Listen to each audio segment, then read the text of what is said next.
Γεια σας! Σήμερα είναι Μεγάλη Παρασκευή.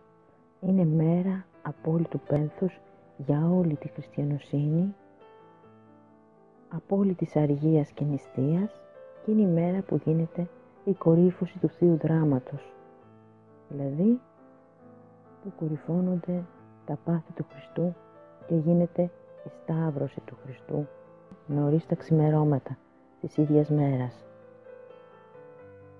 Την Παρασκευή στέλνεται ο Ιησούς δέσμιος από τον Καϊάφα στον τότε ηγεμόνα της Ιουδαίας Πόντιο Πιλάτο. Αυτός, αφού τον ανέκρινε με πολλούς τρόπους και αφού ομολόγησε 2 φορές ότι Ιησούς είναι αθώος, δεν μπορούσε τίποτα να κάνει άλλο και για να ευχαριστηθούν οι Ιουδαίοι τον καταδικάζει σε θάνατο. Και αφού τον μαστίγωσε σαν δραπέτη, σαν δούλο όλων, τον παρέδωσε για να σταυρωθεί.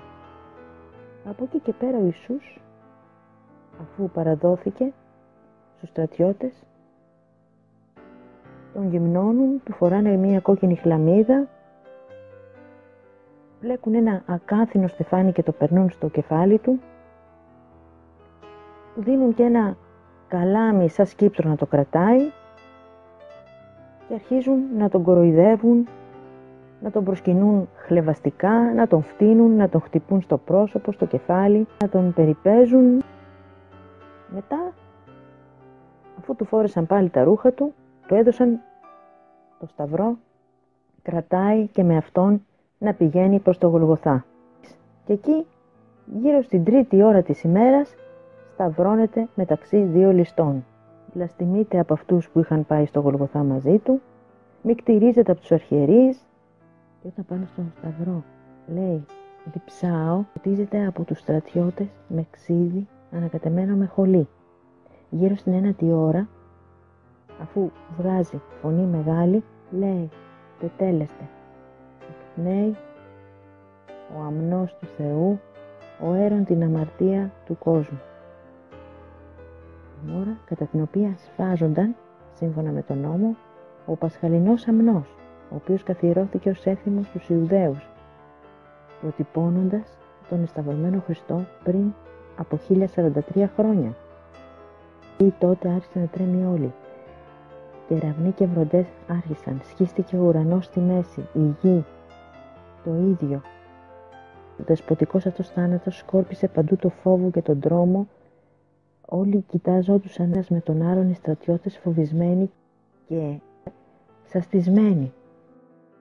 Επειδή ήθελαν να είναι σίγουροι ότι είχε πεθάνει ο Ιησούς, ένας από τους στρατιώτες βγάζει τη λόγχη του και τρυπάει την πλευρά του Ιησού.